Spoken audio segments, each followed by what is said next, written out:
This is the absolute best way to use up your apples this fall, apple crisp.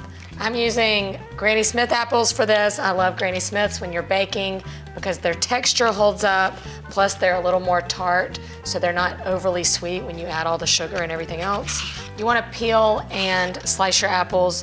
I really don't like the peel when you're doing something like this because sometimes it can separate or just be a little too fibrous and chewy. The easiest way to slice an apple for me is just to cut each side off of its core. And then you just want about 1/4 inch thick slices. You always gotta, snack a little bit.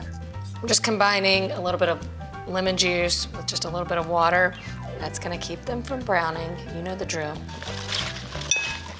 Now for the crumble topping, start with a little flour. The flour is going to absorb the juices that come out of the fruit as it cooks. Sugar, of course, because it's dessert. A little bit of cinnamon and nutmeg, pinch of salt.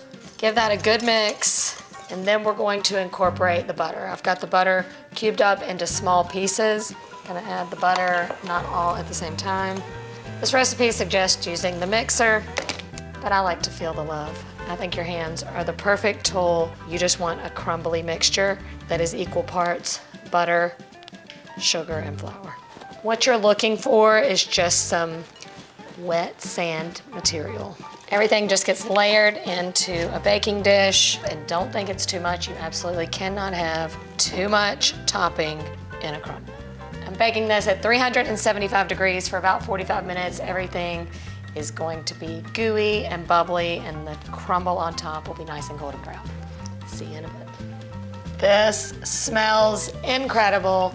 It is definitely time for fall, y'all. Look how gooey and bubbly. You do want to let it cool just a little bit so it comes together. It will retain its heat for quite a while, but it'll thicken just slightly as it sits for just about 5–10 minutes. You absolutely cannot enjoy the warm version of this without a cold scoop of ice cream.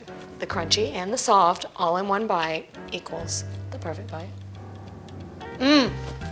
It's hard to fathom how something so easy that took literal minutes to come together could taste so good. What else would you like me to teach you how to make?